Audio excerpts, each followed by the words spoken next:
Feliz y bendecido día, aprendiendo un curso de milagros. El secreto de la verdadera oración es olvidarte de las cosas que crees necesitar. Pedir algo específico es igual que ver el pecado primero y luego perdonarlo.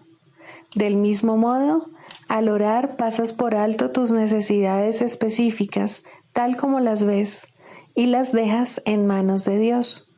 Ahí se convierten en los regalos que le haces, pues le dicen que no antepondrás otros dioses a Él, ni que quieres otro amor que el suyo. Este libro es un comienzo, no un final.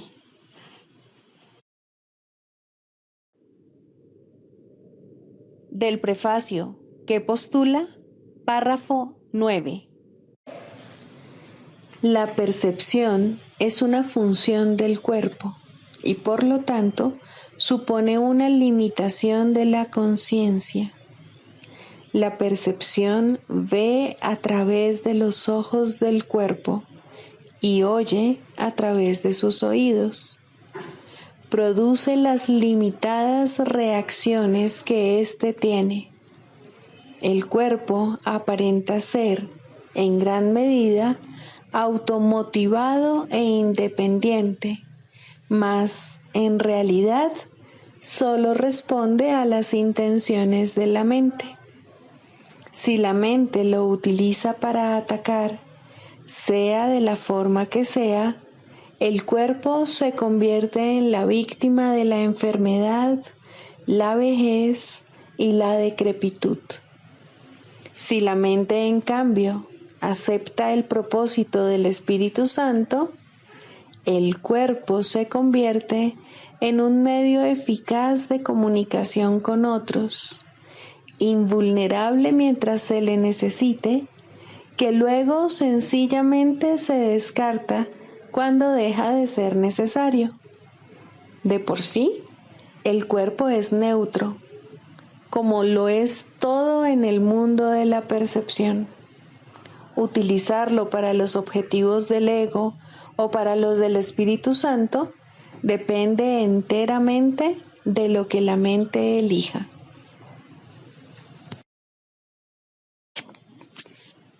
Introducción. Este es un curso de milagros. Es un curso obligatorio. Solo el momento en que decides tomarlo es voluntario. Tener libre albedrío no quiere decir que tú mismo puedas establecer el plan de estudios. Significa únicamente que puedes elegir lo que quieres aprender en cualquier momento dado.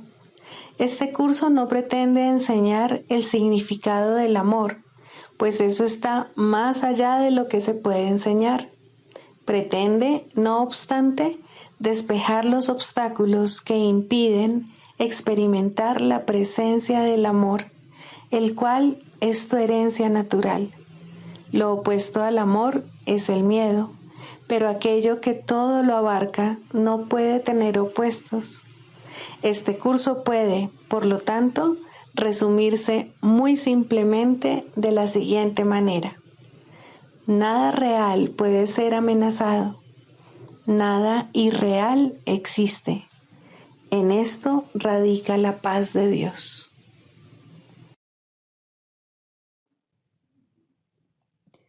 Capítulo 1.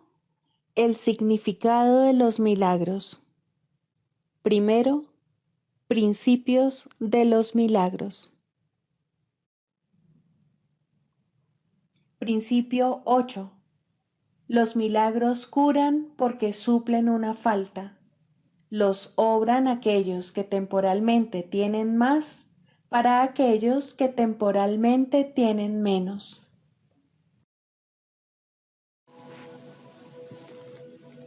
Capítulo 19. La consecución de la paz.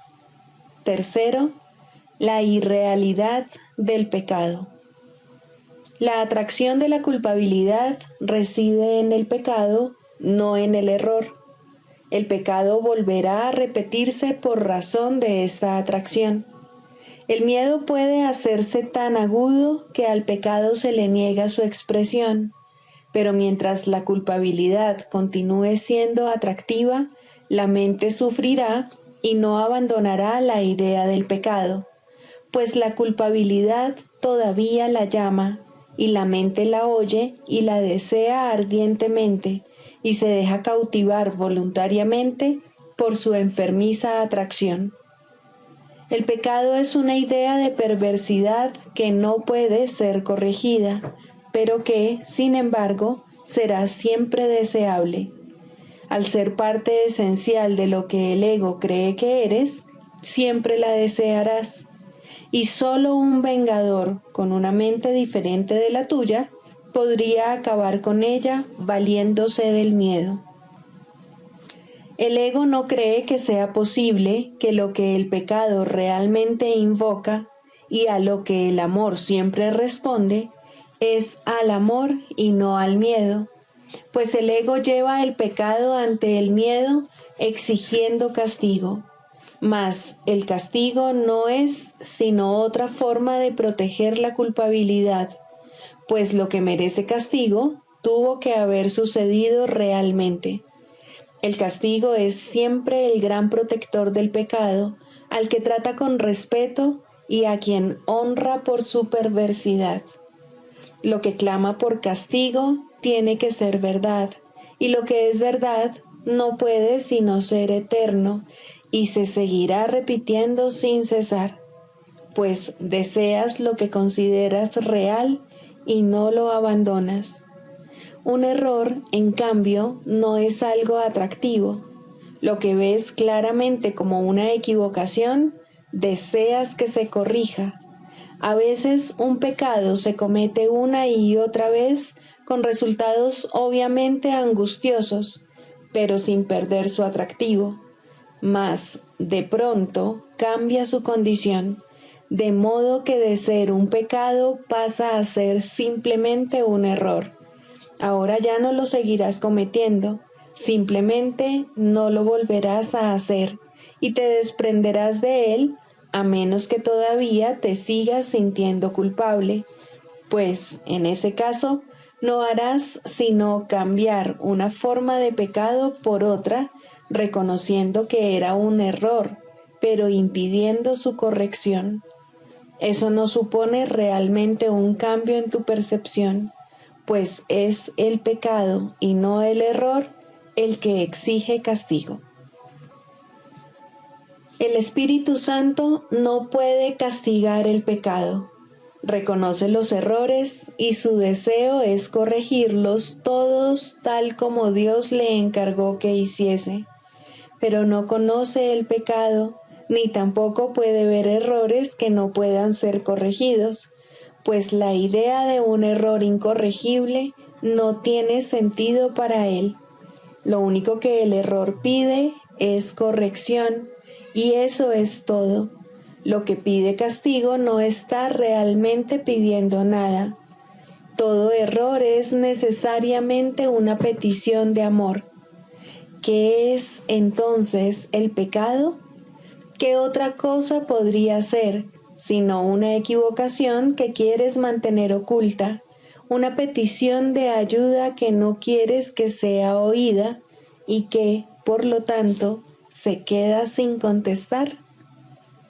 En el tiempo, el Espíritu Santo ve claramente que el Hijo de Dios puede cometer errores. En esto compartes su visión, mas no compartes su criterio con respecto a la diferencia que existe entre el tiempo y la eternidad. Y cuando la corrección se completa, el tiempo se convierte en eternidad. El Espíritu Santo puede enseñarte a ver el tiempo de manera diferente y a ver más allá de él, pero no podrá hacerlo mientras sigas creyendo en el pecado. En el error sí puedes creer, pues éste puede ser corregido por la mente, pero el pecado es la creencia de que tu percepción es inalterable y de que la mente tiene que aceptar como verdadero lo que le dicta la percepción. Si la mente no obedece, se le juzga como desquiciada.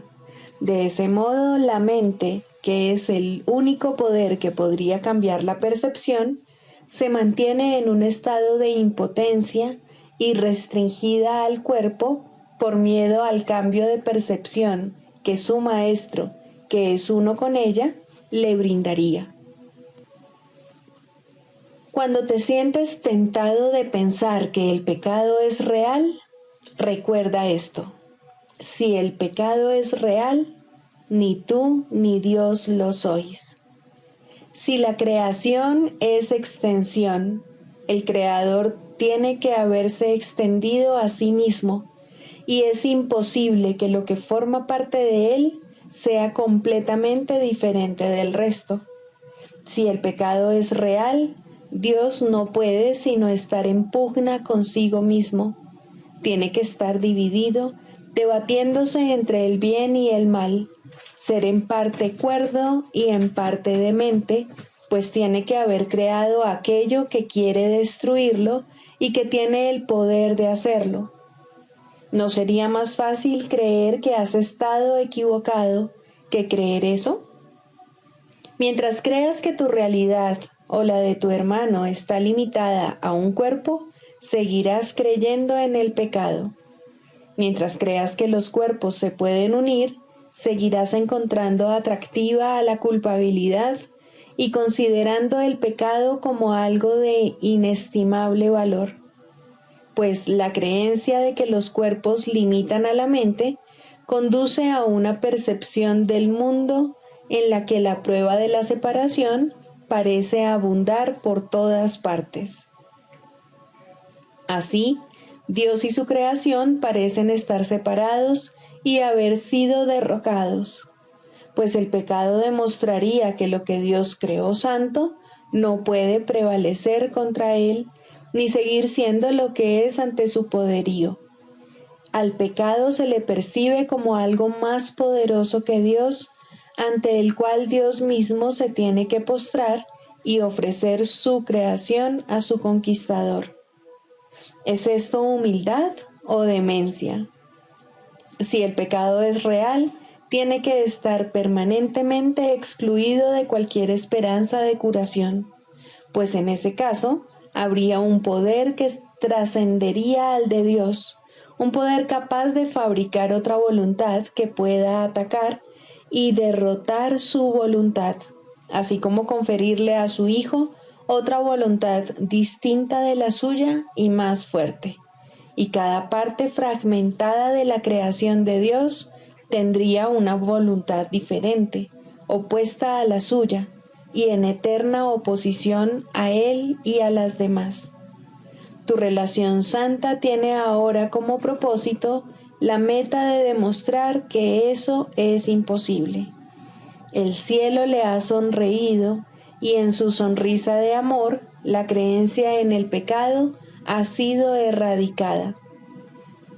Todavía lo es porque no te das cuenta de que sus cimientos han desaparecido, su fuente ya ha sido eliminada y solo puedes abrigarlo por un breve periodo de tiempo antes de que desaparezca del todo. Lo único que queda es el hábito de buscarlo. Y sin embargo, lo contemplas con la sonrisa del cielo en tus labios y con la bendición del cielo en tu mirada. No seguirás viendo el pecado por mucho más tiempo, pues en la nueva percepción, la mente lo corrige cuando parece presentarse y se vuelve invisible. Los errores se reconocen de inmediato y se llevan enseguida ante la corrección para que ésta los sane y no para que los oculte.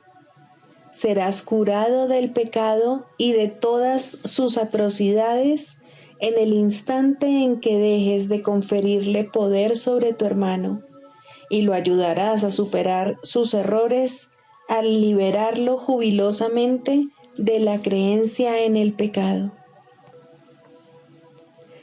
En el instante santo verás refulgir la sonrisa del cielo sobre ti y sobre tu hermano, y derramarás luz sobre él, en jubiloso reconocimiento de la gracia que se te ha concedido, pues el pecado no puede prevalecer contra una unión que el cielo ve con beneplácito.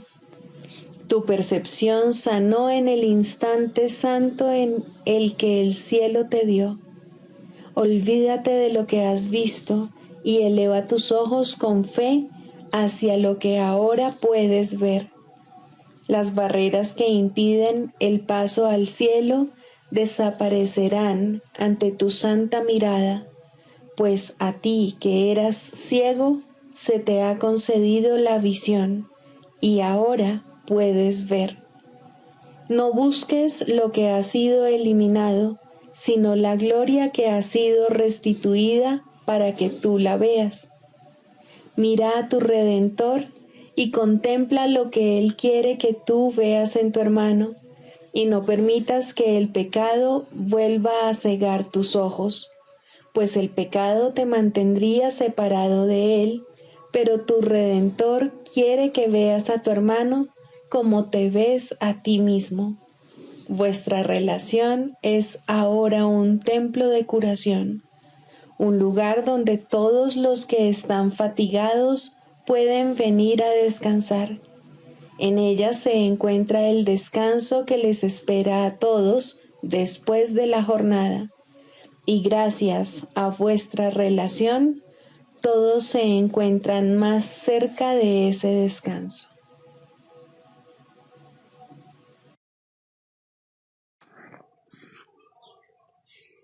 ¿Qué es la salvación? La salvación es la promesa que Dios te hizo de que finalmente encontrarás el camino que conduce a Él, y Él no puede dejar de cumplirla. Garantiza que al tiempo le llegará su fin, al igual que a todos los pensamientos que se originaron en Él. La palabra de Dios se le concede a toda mente que cree tener pensamientos separados, a fin de reemplazar esos pensamientos de conflicto con el pensamiento de la paz. El pensamiento de la paz le fue dado al Hijo en el mismo instante en que su mente concibió el pensamiento de la guerra. Antes de eso, no había necesidad de ese pensamiento, pues la paz se había otorgado sin opuestos y simplemente era.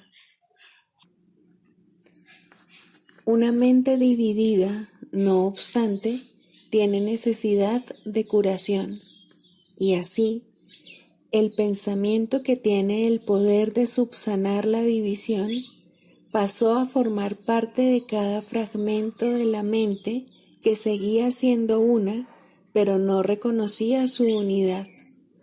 Al no conocerse a sí misma, pensó que había perdido su identidad. La salvación es un deshacer en el sentido de que no hace nada, al no apoyar el mundo de sueños y de malicia. De esta manera, las ilusiones desaparecen.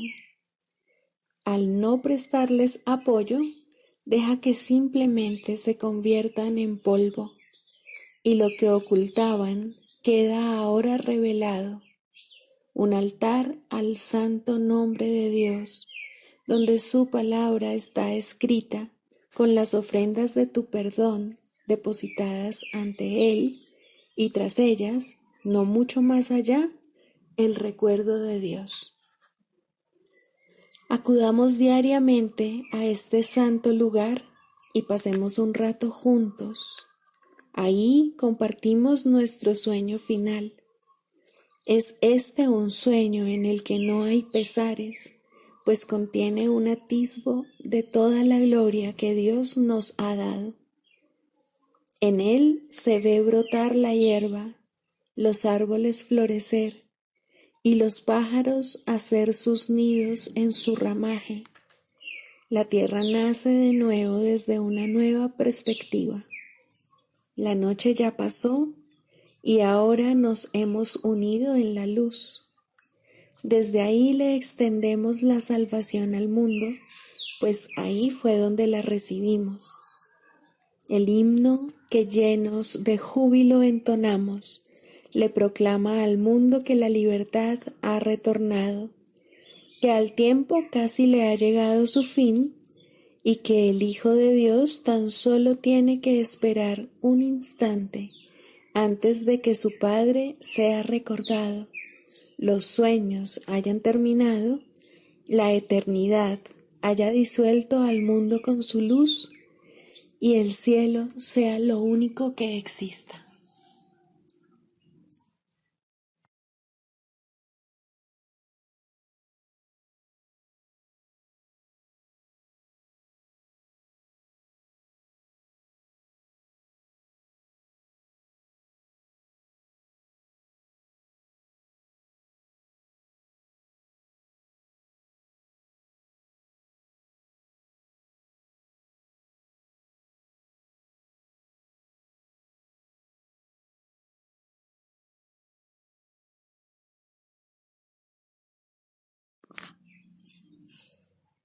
Lección 231. Padre, mi voluntad es únicamente recordarte. ¿Qué puedo buscar, Padre, sino tu amor? Tal vez crea que lo que busco es otra cosa, algo a lo que le he dado muchos nombres, mas lo único que busco, o jamás busqué, es tu amor, pues no hay nada más que jamás quisiera realmente encontrar. Quiero recordarte. ¿Qué otra cosa podría desear sino la verdad acerca de mí mismo? Esa es tu voluntad, hermano mío, y compartes esa voluntad conmigo, así como con aquel que es nuestro Padre. Recordarlo a Él es el cielo. Esto es lo que buscamos, y esto es lo único que nos será dado hallar.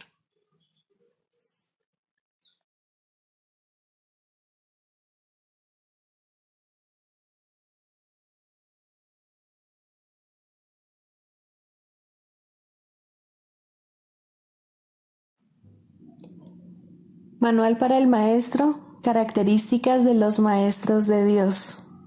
Fe.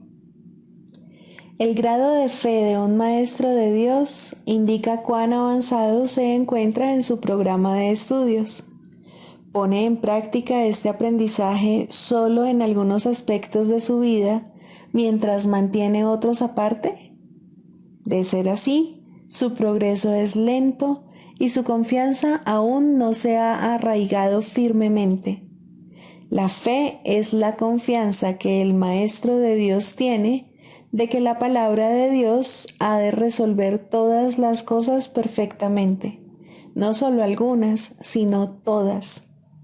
Comienza generalmente poniendo su fe en la resolución de solo algunos problemas, manteniéndola así cuidadosamente restringida por un tiempo.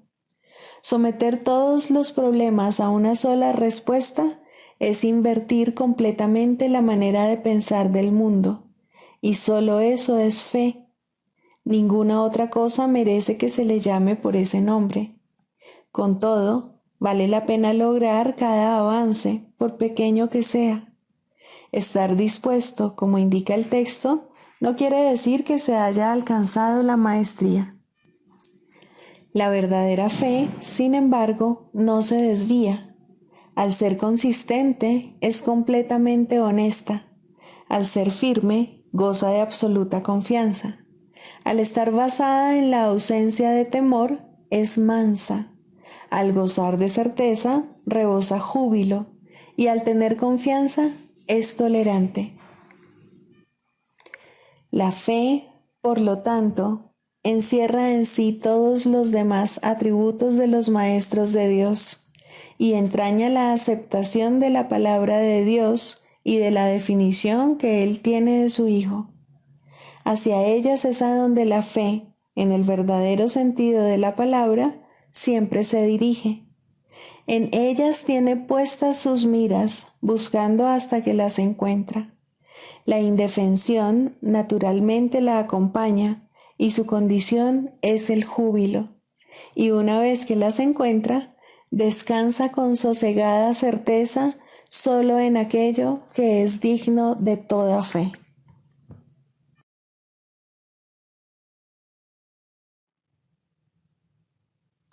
Manual para el maestro, pregunta 19. ¿Qué es la justicia? La justicia es la corrección divina de la injusticia. La injusticia es la base de todos los juicios del mundo. La justicia corrige las interpretaciones a las que la injusticia da lugar y las cancela. Ni la justicia ni la injusticia existen en el cielo, donde el error es imposible y la idea de corrección carece de sentido. En este mundo, sin embargo, el perdón depende de la justicia, ya que todo ataque no puede sino ser injusto. La justicia es el veredicto que el Espíritu Santo emite acerca del mundo. La justicia es imposible, excepto en su juicio, pues nadie en el mundo es capaz de dejar a un lado toda injusticia y de hacer únicamente interpretaciones justas. Si el Hijo de Dios fuese juzgado imparcialmente, no habría necesidad de salvación. El pensamiento de separación hubiese sido eternamente inconcebible. La justicia, al igual que su opuesto, es una interpretación. Sin embargo, es la única interpretación que conduce a la verdad. Esto es así porque, si bien la justicia no es de por sí verdadera, no hay nada en ella que se oponga a la verdad. Entre la justicia y la verdad no existe un conflicto intrínseco. Una no es sino el primer paso en dirección a la otra. El camino varía considerablemente a medida que uno avanza. Sería imposible predecir de antemano toda la magnificencia, la grandiosidad de los paisajes y los vastos panoramas que han de salir a nuestro encuentro. Y aun estos, cuyo esplendor alcanza alturas indescriptibles según uno sigue adelante, no se pueden comparar con lo que nos aguarda cuando el camino termine y el tiempo finalice junto con él. Pero por alguna parte hay que comenzar. La justicia es el comienzo. Todos los conceptos que abrigas acerca de ti mismo y de tus hermanos, todos tus temores acerca de situaciones futuras y toda tu preocupación por el pasado tiene su origen en la injusticia. He aquí el cristal que, al ponerse ante los ojos del cuerpo, deforma la percepción y trae testigos de un mundo distorsionado a la mente que inventó el cristal y que en tanta estima lo tiene. Así, selectiva y arbitrariamente, es como se forja cada concepto del mundo. Los pecados se perciben y se justifican mediante un cuidadoso método selectivo, del que está ausente toda idea de totalidad. El perdón no tiene cabida en tal esquema, pues no hay ni un solo pecado que no parezca sino ser verdad eternamente. La salvación es la justicia de Dios. La salvación reinstaura en tu conciencia la integridad de todos los fragmentos que percibes como desprendidos y separados. Y es esto lo que te permite superar el miedo a la muerte. Pues los fragmentos separados no pueden sino deteriorarse y morir, pero lo que goza de plenitud es inmortal y por siempre semejante a su Creador al ser uno con Él. El juicio de Dios es su justicia. Sobre este juicio, totalmente desprovisto de condenación, al ser una evaluación enteramente basada en el amor, has proyectado tu injusticia, atribuyéndole a Dios el cristal de percepción deformada a través del que miras tú. Ahora el cristal es suyo y no tuyo. Ahora tienes miedo de él y no te das cuenta de que odias y temes a tu propio ser como si de tu enemigo se tratase. Implora la justicia de Dios y no confundas su misericordia con tu demencia. La percepción puede dar forma a cualquier imagen que la mente desee ver. Ten presente esto.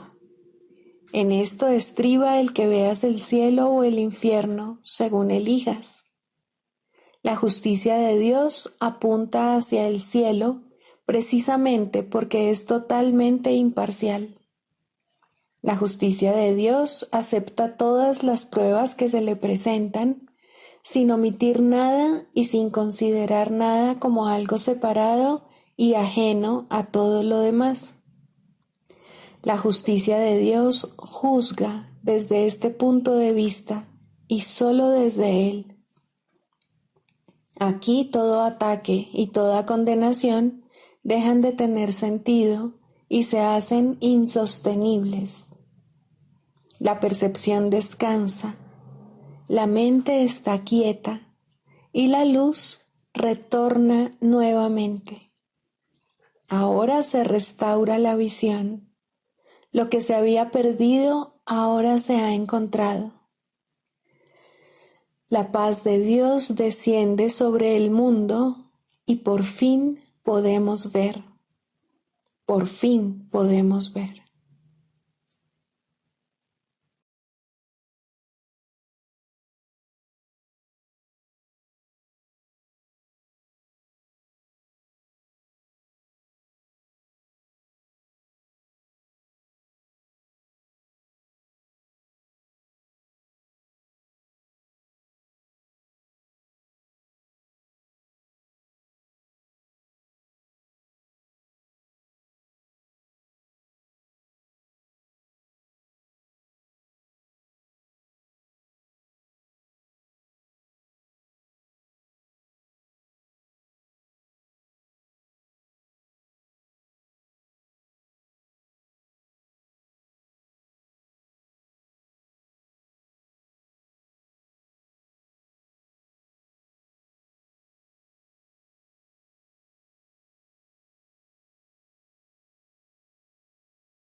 Clarificación de términos.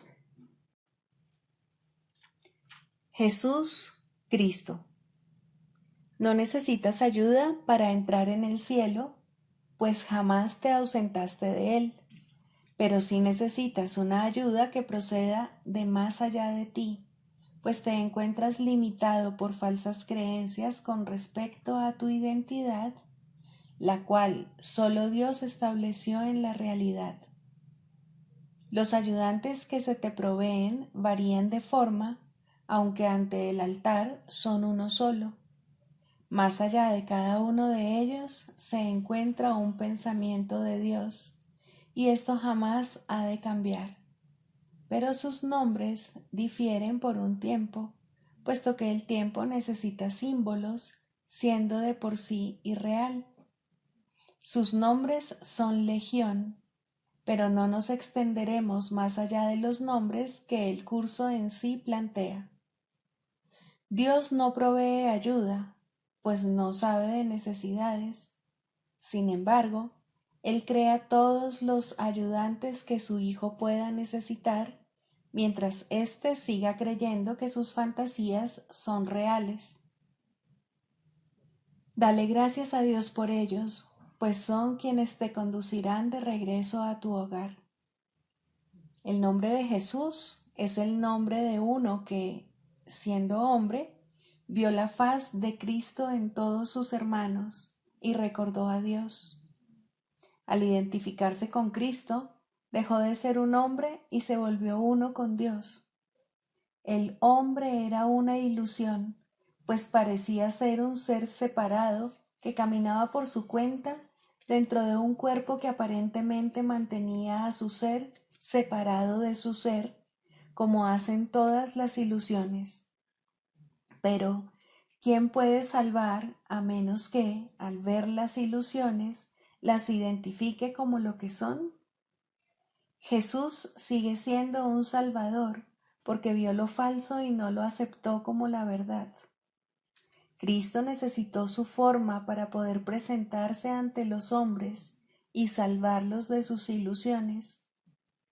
En su completa identificación con el Cristo, el perfecto Hijo de Dios, su única creación y su felicidad, por siempre como Él y uno como Él, Jesús se convirtió en lo que todos vosotros no podéis sino ser. Mostró el camino para que le siguieras. Él te conduce de regreso a Dios porque vio el camino ante sí y lo siguió. Jesús hizo una clara distinción, todavía velada para ti, entre lo falso y lo verdadero. Te ofreció una demostración palpable de que es imposible matar al Hijo de Dios y de que el pecado, la maldad, la malicia, el miedo o la muerte no pueden alterar su vida en modo alguno. Todos tus pecados, por lo tanto, te han sido perdonados, ya que jamás tuvieron consecuencia alguna, y así no fueron más que sueños.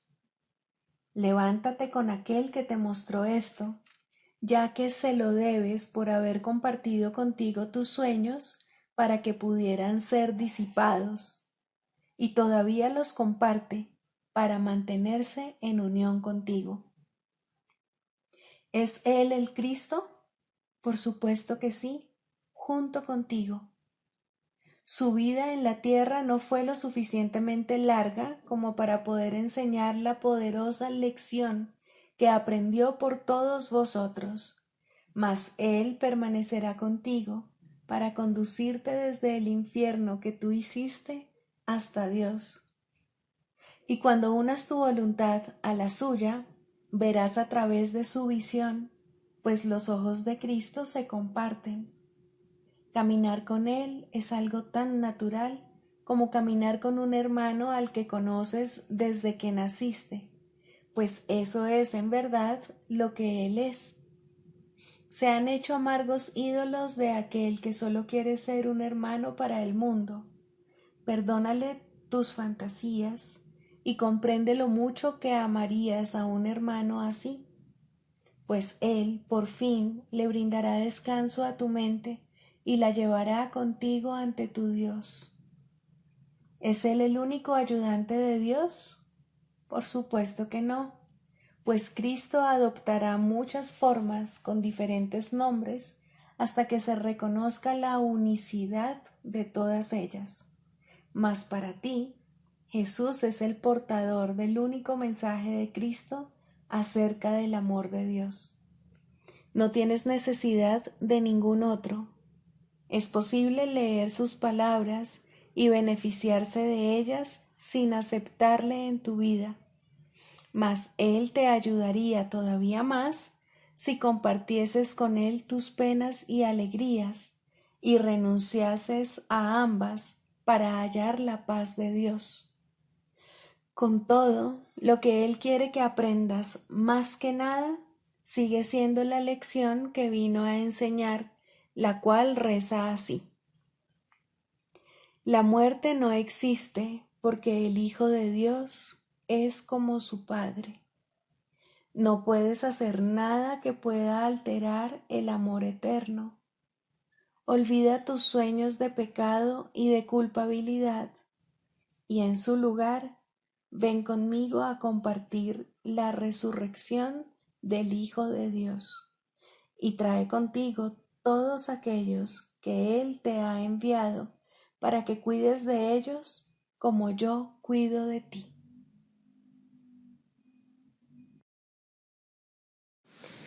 El proceso de la psicoterapia. Sexto, la definición de la curación. El proceso de la psicoterapia se puede definir, entonces, simplemente como perdón, pues ninguna curación puede ser otra cosa. Los que no perdonan están enfermos, pues creen que ellos no han sido perdonados.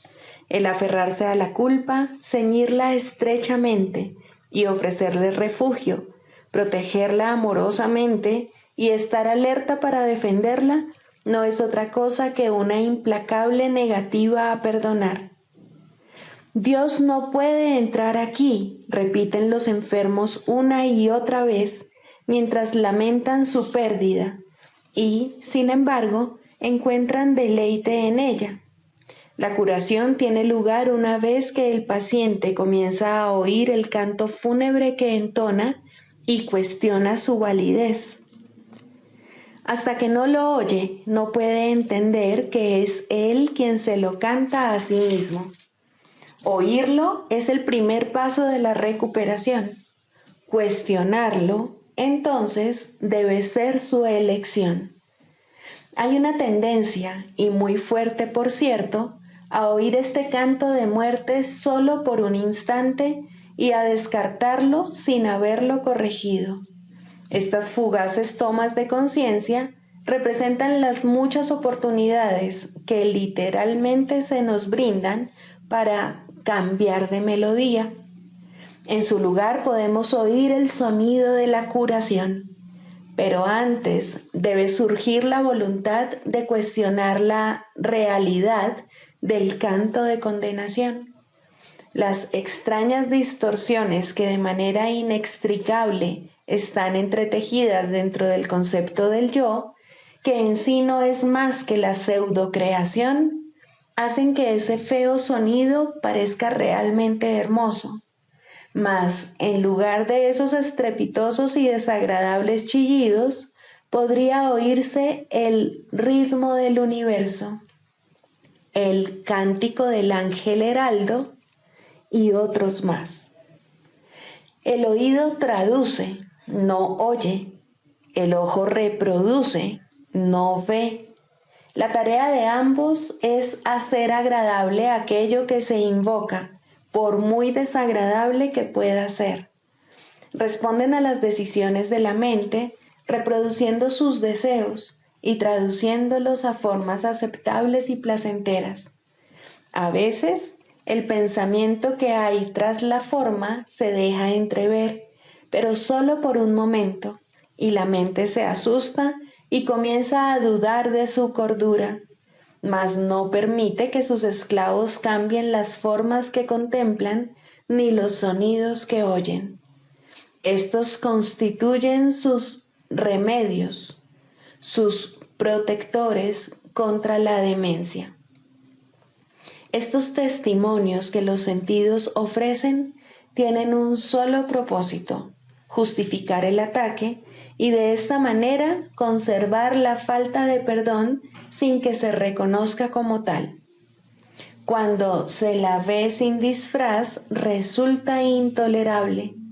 Sin protección no podría perdurar. He aquí donde se atesora toda enfermedad, pero sin reconocer que es así. Pues cuando una falta de perdón no se reconoce, la forma que adopta la hace parecer algo distinto. Y ahora es ese algo distinto lo que parece aterrorizar. Pero no es el algo distinto lo que puede ser sanado. No está enfermo y no necesita remedio alguno. Concentrar tus esfuerzos curativos en ello es inútil. ¿Quién puede curar lo que no está enfermo y hacer que se recupere?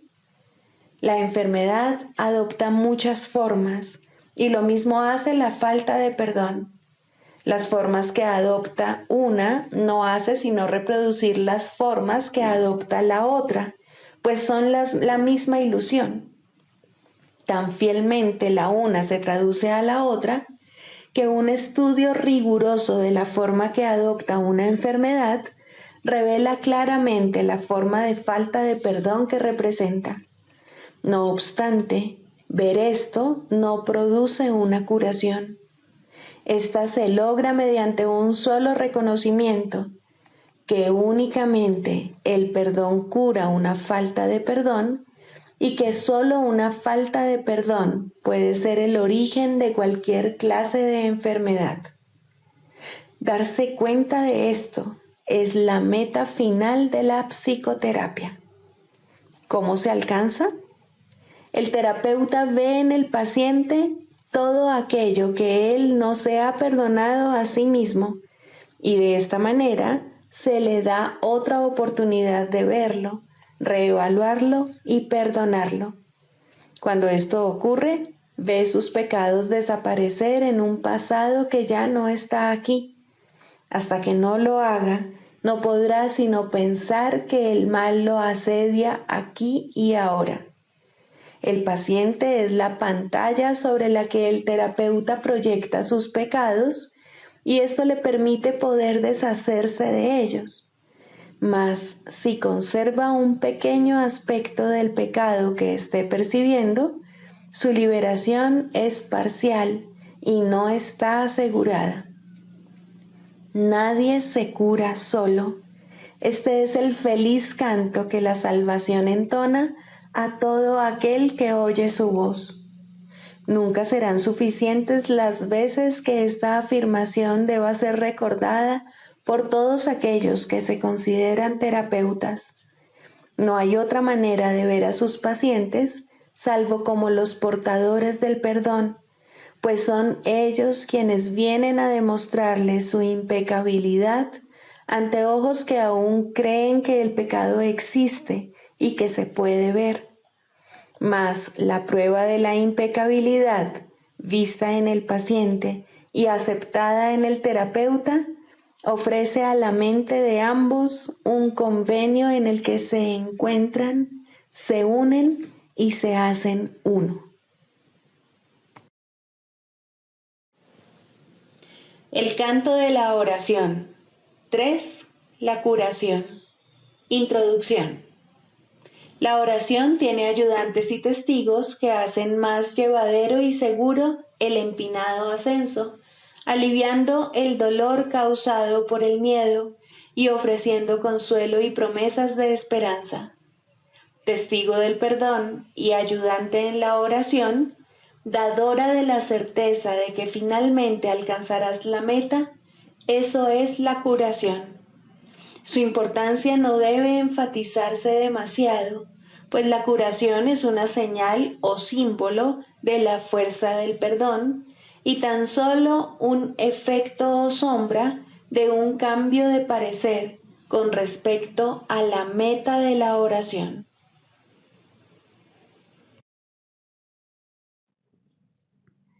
Sigamos a Jesús haciendo del perdón algo tan natural como respirar y algo tan vital como el aire. Amén.